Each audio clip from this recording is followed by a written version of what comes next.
কোচবিহারের জাগ্রত মন্দিরে পুজো দিয়ে এবার লোকসভা নির্বাচনের ডঙ্কা বাজাতে চলেছে শাসক দল তৃণমূল কংগ্রেস। মঙ্গলবার থেকে কর্মসূচি গ্রহণ করা হয়েছে।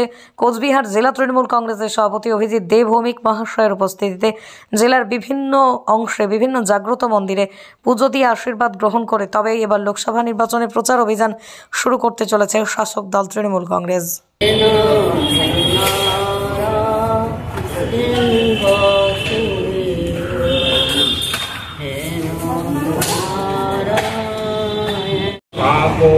সম্ভবং রাহিমং পুণ্ডরিকাক্ষং সর্বপাপং হরো হরি নমো শ্রীকৃষ্ণায় মদন মোহনাক্ষং নমো ভট্টরকায়। আকাশ ছোঁয়া ইটের দাম বাড়ি তৈরিতে দিচ্ছে বাধা? তবে ইট কেন, সিমেন্ট ব্লকে তৈরি করুন, খরচ হবে আধা। শাহিনা এন্টারপ্রাইজ, এখানে আধুনিক মেশিনে তৈরি করা হয় সকল প্রকার ব্লক, যা দেখতে খুবই সুন্দর ও অত্যন্ত মজবুত।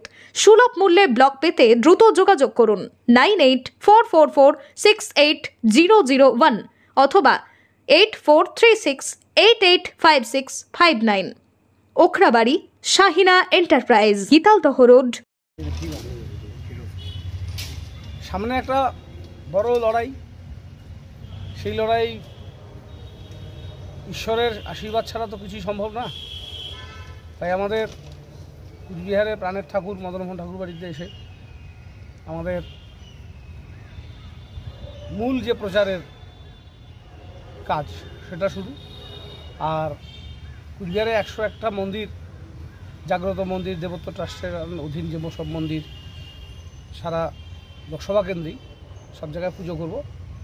101টা মন্দিরে পুজো শেষ করে এসে কুচবিহার শহরের ওপরে একটি বড় নির্দিষ্ট মাঠে বড় করে মহামৃত্যুঞ্জয় যজ্ঞ হবে। হিন্দু ভোট পেতে, হিন্দু ভোট, মুসলিম ভোট, এসব ব্যাপারে যার যার ধর্ম তার তার কাছে। আমি আমার ঈশ্বরের উপাসনা করব আমার মতো করে। এটারই নাম তো বাংলা। সবাই যার যার ধর্মের উপাসনা শেষে করবে। বিরোধীরা বিজেপি বলছে যে এসব কোনো লাভ হবে না, মন পাওয়া যাবে না। ওরা করলে লাভ হয়। সারা দুনিয়ার চোরচামারি করে এসে ঈশ্বরের কাছে প্রার্থনা করলে ওদের লাভ হয়। আর আমরা ঈশ্বর প্রাণ মানুষ, আমাদের লাভ হবে না। সেটা ঈশ্বর ঠিক করবে।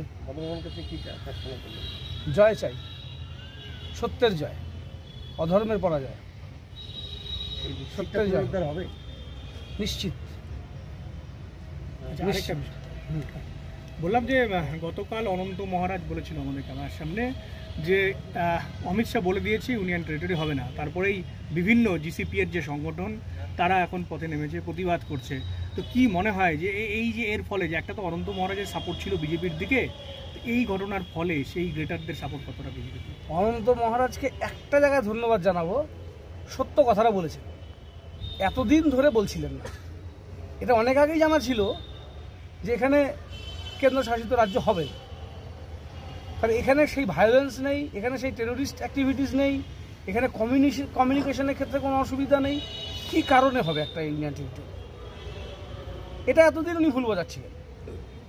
অমিত শাহের শেষ ডাইরেকশনটা উনি ডিসক্লোজ করলেন, তার জন্য তাকে ধন্যবাদ। যে কুচবিহারবাসীকে আর ঠকানোর রাস্তায় নিয়ে যাওয়া যাবে না, মানুষ সরে যাচ্ছে ওনার কাছ থেকে। এবং জিসিপিএর দুটো সংগঠন কালকে শুনলাম সাংবাদিক সম্মেলন করে, তারা বলেছে যে আর কিসের মোহ থাকবে কুচবিহারবাসীর। অনন্ত রায়ের পেছনে যে মানুষ ছুটবে, কিসের জন্য ছুটবে? আর তো সেই জায়গা থাকছে না। উনি তো মানুষকে বলে রেখেছিল যে ওনাকে ইউটিএ দেবে, হচ্ছে না। আর এবারে কিন্তু কুচবিহারের মানুষ আর এই ভাবধারায় আগাচ্ছে না। এবারে শুধুমাত্র কমপ্লিটলি উন্নয়নের নিরিখেই ভোট হবে। এবং যে মানুষটা গোটা 5 বছর মানুষের পাশে থাকেন, তিনি বাংলার মুখ্যমন্ত্রী। শুধু জানি যে অনন্ত মহারাজ বুঝে গেছে বিজেপি তাকে ধোঁকা দিয়েছে। নিশ্চিতভাবে বুঝেছেন বলেই তো উনি আসল সত্যটা তুলে ধরলেন। এবার উনি পরবর্তী পদক্ষেপ কী গ্রহণ করেন সেটাও দেখবার আছে। কিন্তু আমাদের কুচবিহারের মানুষ যারা জিসিপিএতে যোগদান করেছিলেন বা জিসিপিএ করেন না, কেপিপি করেন, তারাও তো অলরেডি আমাদের সরকারের পাশে এসে দাঁড়িয়েছে। এবং কুচবিহারের স্থানীয় রাজবংশী মানুষের যে দাবি যাওয়া, যে প্রাপ্তি মাননীয় মুখ্যমন্ত্রীর কাছ থেকে, সেটা কিন্তু তারা পেয়েছেন। যেটা পাননি অষ্টম তপশিলে রাজবংশী ভাষাকে যুক্ত করার যে প্রতিশ্রুতি কেন্দ্রীয় সরকার দিয়েছিল গত বছরে 5 বছর আগে, সেটা কিন্তু তারা কমপ্লিট করতে পারলো না। এবং আমাদের কুচবিহারের এমপি, কেন্দ্রের হাফ মন্ত্রী, তিনিও কিন্তু এই কথাটা কোনোদিনই পার্লামেন্টে তুললেন না। তার ফলে তৃণমূলের সুবিধা হবে ওর ভোটে? অনেক অনেক অনেক সুবিধা, এবং সবথেকে বাড়তি সুবিধা হচ্ছে যিনি 5 বছর একদম ডিটাচ তাকেই আবার প্রার্থী করা, এটা আমাদের একটা লাভ।